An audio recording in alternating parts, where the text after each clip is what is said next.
If you want a great way of revising for your ADI Part 1 test, then go to the website theoryhelp.co.uk on the top. Go to ADI. This will open up this page. Now, what you do then is scroll down. You've got the different ADI bands that you can pick. Or if you go down to the bottom, you'll see the ADI Part 1 flashcards.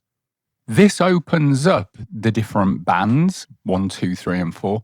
It also provides the questions and flip questions as well with it.